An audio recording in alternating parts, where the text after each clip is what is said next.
Hi, Hello, Rhonda. how are you, JD? I'm doing well this evening. How are you? I'm doing good. So, JD, are we going to do a podcast together or what? We're doing it. I'm We're doing excited. it. Me too. Yeah. So, we're doing this podcast because we have had a lot of um change in our lives through 12-step recovery and because we're mental health professionals. I'm a clinical psychologist. Tell me again what your credentials are. I am a licensed alcohol and drug counselor. And you work at a rehab, right? Yeah, residential rehab center for people with substance use disorder and some mental health issues. And yeah, they usually come for a month or more. And I've been doing that. I think I've been licensed like 14 years, went through graduate school internships, but yeah. That's awesome.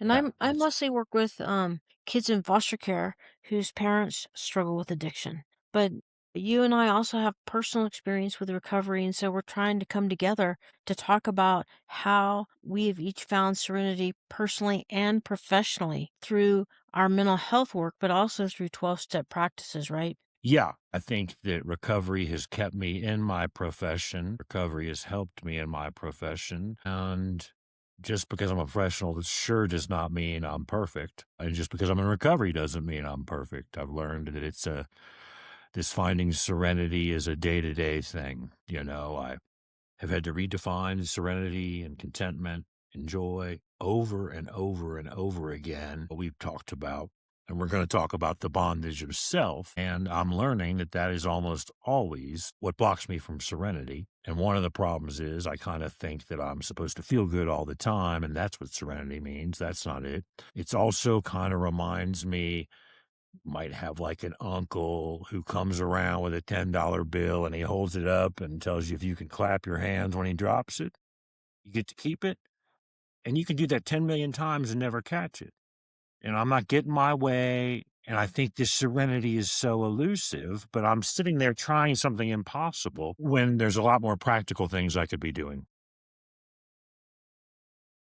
I think that when we talk about the bondage of self, it sounds like it's an easy kind of an easy construct, but it's really, really hard. Bondage of self is a very difficult construct to understand, but I think that from my understanding, it's about how we limit ourselves and how we give our serenity away, basically, through shame and conflict and conflict avoidance and a variety of other things that we're going to talk about. But it's interesting because what happens when you lose your serenity, you often look outside of yourself. Why is this happening to me? Why are they behaving like that? When in reality, you probably got in your own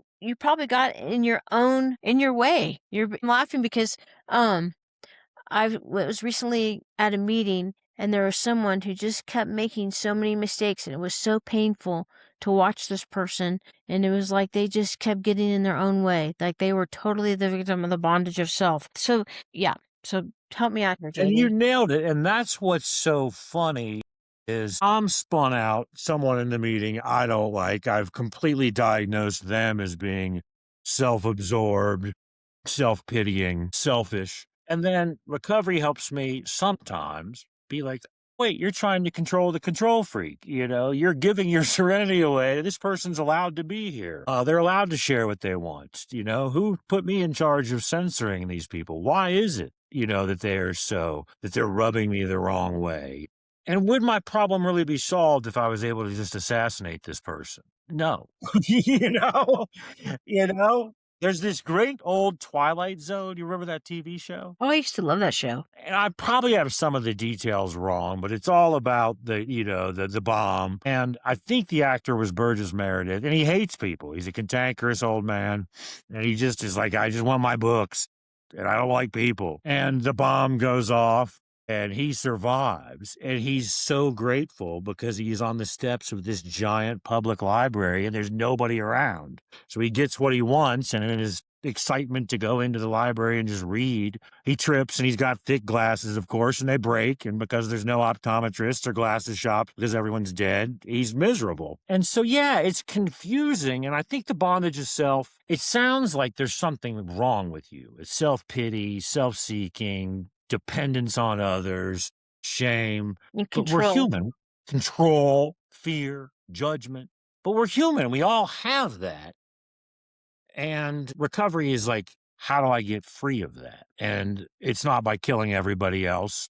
And I learned quickly, like, if I need someone else to change for me to be okay, I am fucked. I'm in big trouble. And so, I'm told, JD, your serenity is your responsibility. And that's wise. But I can forget that very quickly. Like you're talking about in the meeting, I forget it. And it's like, how do I give them a break, and then I get into all this twisted stuff. I don't need to accept unacceptable behavior. It's like, no, people are just doing their thing, and I want to be free. Doesn't mean I have to like or endorse other people's behavior. And so it's freeing and also very difficult to realize my serenity is my responsibility. In that, is it in that third step prayer, or I don't know the blue book of AA well enough, but isn't there something about if we can free that there is a relationship with getting to understand the bondage of self, addressing the issues that lead to self bondage, and that it does lead to freedom. I mean, and freedom might be serenity. I mean, like, I don't know what else there would be that what other great, wonderful place there could be than to be in a place of serenity. I'm not sure what they mean by freedom, but I still think the bondage of self is just a huge. It's almost sounds scary, the bondage of self, but it's something that's within all of us. It is. I think that, yeah, that prayer is, and it says too, like, take away my difficulties, that victory over them may bear witness to those I would help. And I'm like, wait, my difficulties are other people, my difficulties are she won't go out with me. That's not what it means. My difficulties are self pity, demanding to get my way, shame, control. And I find that when I'm not in the bondage itself, like, one, I'm way more open, way more flexible, like way less defensive. Like, I'm not in conflict with anything. I live my life, do what I want, and it comes and goes. But yeah, I think that like when I'm doing well and I get upset, if the first thing I can do or close to it is run it, like, so am I not getting my way? Am I afraid of something? I might not have to waste as much energy ranting and raving about the other person, and it's not as easy like, oh, I just identified I'm a self-pitying, codependent victim who, blah, blah, blah. Now I don't want to be that anymore. It's like telling an alcoholic, like, oh, drinking's a problem. I'm not going to do it anymore. Like, no, it takes work and grace and perseverance, right? Yeah, But huge. I think that the bondage of self, I keep wanting, my brain kind of wants to come up with an image. And I keep thinking about, these cuffs mm, holding a person back, and I think that those cuffs are shame and control. And I know in our home group in Al Anon the other night, there was a really excellent quote that was read. And the quote read something, it was on page 28 in the book, A Little Time for Myself. And the quote read something like, the greatest obstacle to serenity or to letting go is controlling other people. And people, I think that when people are triggered and they've lost their serenity, it's so hard. It's so hard to look inside and see what you're trying to control that you can't, you know? that's the thing. It's not always clear, and sometimes it takes a long time to unearth it. Other times it can be quick, and then we forget it, The image I have, I love the idea of cuffs, or like one of those like Houdini things, like, Yeah. but I think that a lot of times, like, we label ourselves, we might get some therapy or we might realize, oh, wow, I do have the bondage of self. So then I've determined I am in a steel reinforced box. I am a procrastinating, self pitying, codependent control freak who's into self sabotage, and I think that that is a steel reinforced box. And what I've learned is it's not. It's also not paper or balsa wood where I can just kick out of it, but it's a hell of a lot closer to balsa wood than reinforced steel. But it involves deep personal work, letting go of expectations, perseverance, the unknown, which is hard, really hard. I think, we talked about when we were talking about doing this podcast, one of the things we talked about was we're trying to just say the same things that everybody else is saying, just a different way. because you sometimes can hear it. Sometimes if it's said to you 800,000 million times, maybe one of those times you're going to hear it. And so this is just, we're using the mental health language to talk about the same things that are in all of these programs that therapists talk about, that 12-step recovery programs talk about, but we're using two different kinds of language: recovery language and mental health language. Yeah, and I think you nailed it. Like one of the things, like years ago, I had this client, and she's into it, she's not into it. I'm leaving. I don't even have a problem. It's all because of my husband. Like all the normal stuff. There's like bargaining. There's like kind of like, do I want to change? Is it me? Is it? And finally, she decides to like follow our directions and like for aftercare, and like we send her to some sober living in Arizona and outpatient therapy. And I was in my boss at the time's office, a wonderful woman, and the phone rings, and it's this client. And she's like, "Oh my God, thank you guys so much. I'm like 90 days clean. And I just can't thank you enough for sending me here and God's grace that made me listen and do the right thing. And you're not going to believe it. They told me something that has unlocked the door for me."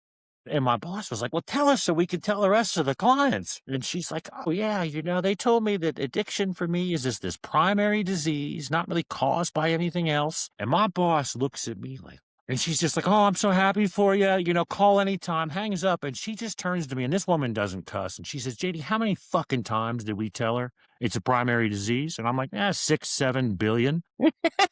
But Takes a she long couldn't time hear to it hear it. for 90 Yeah. days until she's somewhere in Arizona, and who knows where the hell she heard it from, and it doesn't matter. But that's the idea. And I remember I've said before, like, oh, everything I've ever learned is in retrospect. And then I read this quote from some famous philosopher who says, like, life is lived going forward, but we learn looking backwards. But because of the bondage of self, because of the inability to tolerate emotional and physical discomfort, because of fear, we don't stick around long enough to make sense of stuff and create meaning and figure things out like this. So yeah, I might need to hear it 800 times from 800 people. And families do this too a lot. Like tell them about what you learn in recovery, and mom or dad will be like, "I told you that 500 fucking times. I couldn't hear it from you." Yeah. You know? It's just, you never know when it's gonna when it's gonna penetrate and it's gonna mean something.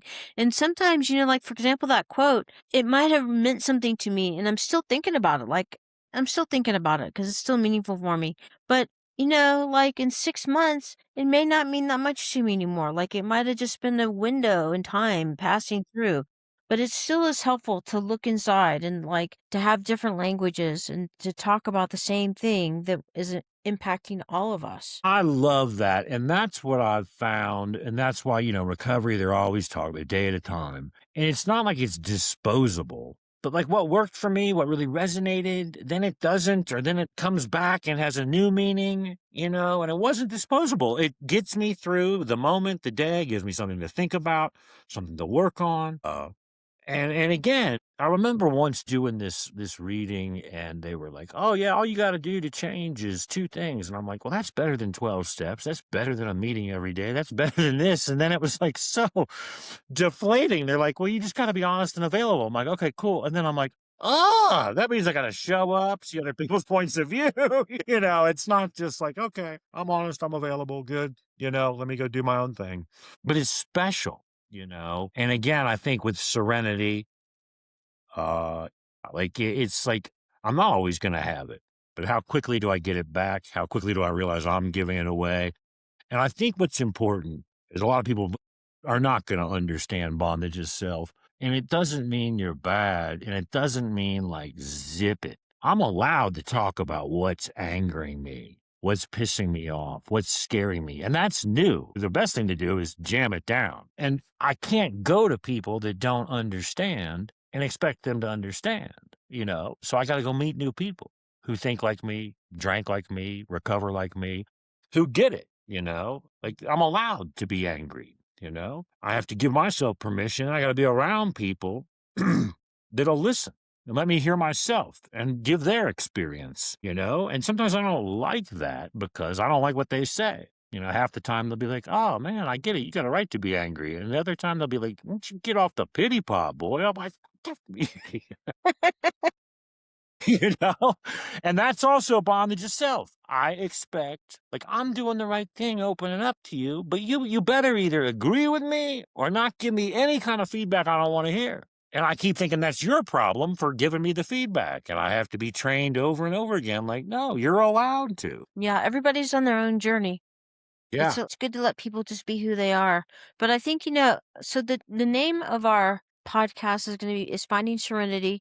And so, with this bondage of self, so let's say you're in a shame spiral. You lost your serenity, you're irritable, you might be mad at yourself, you may not know, but that is possible. You could be mad at yourself, but you also could feel like you're really screwed by somebody else and you're just irritated. So I think that, how do you find your serenity?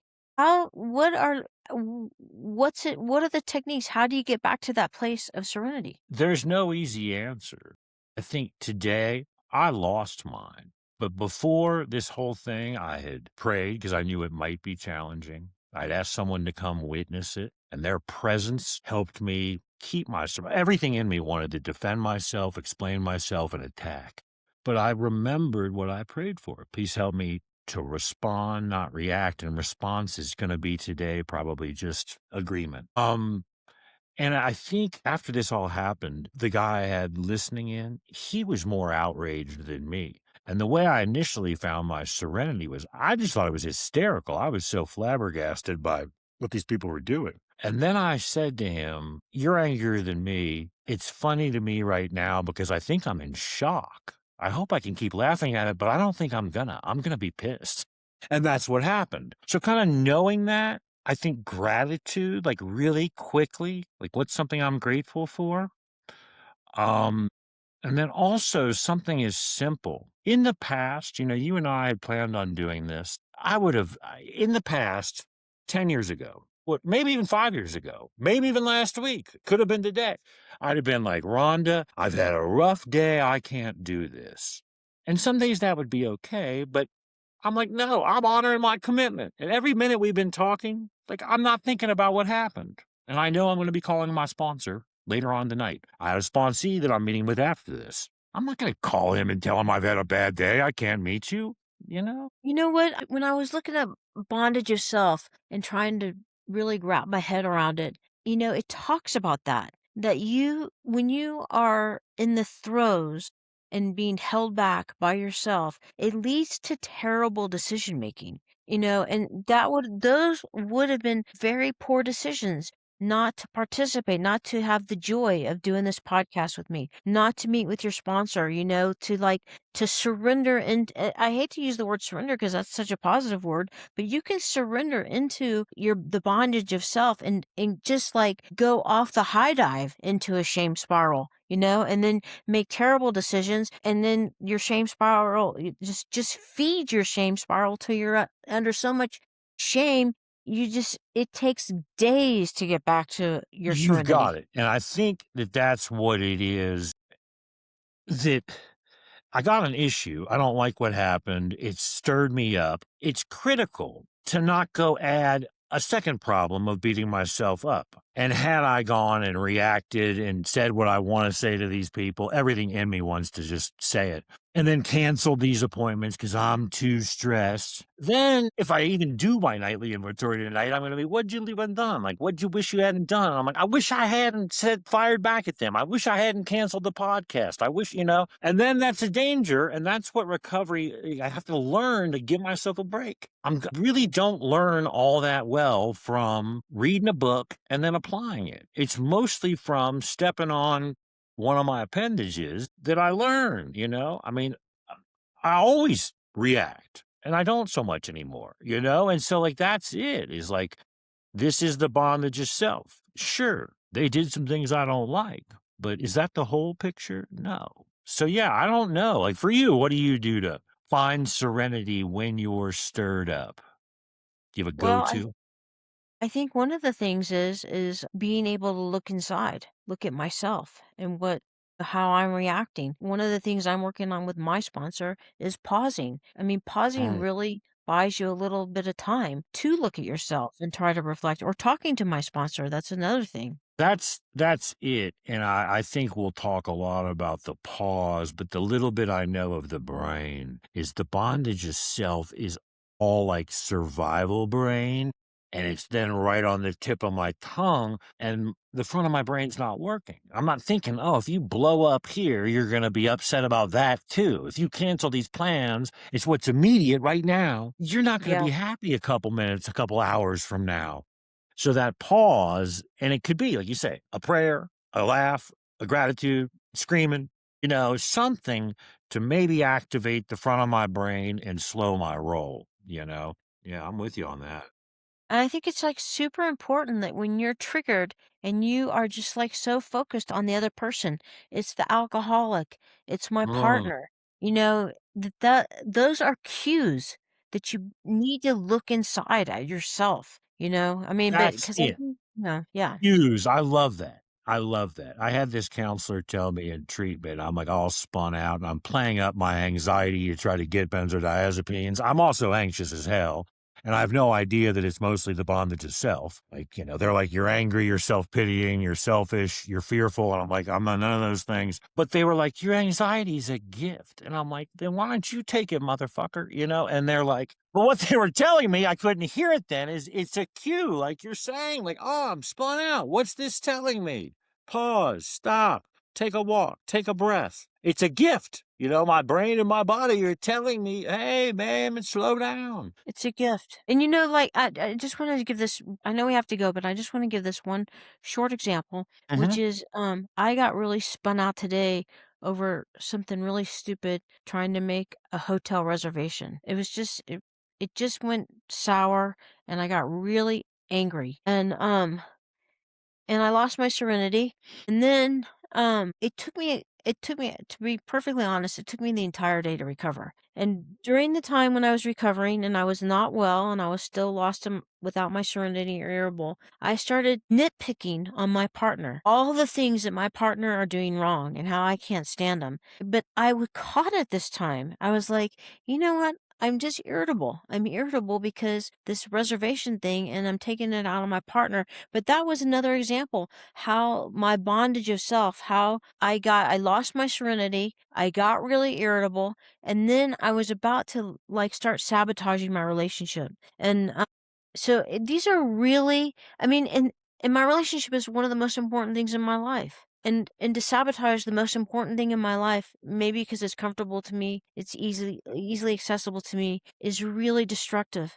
But that's what we can do that is so negative when we're just triggered. And so finding your serenity, getting back to serenity is so critical to every part of your life. Well, I look forward to our next podcast. Thank you so much, Ron. Okay, JD.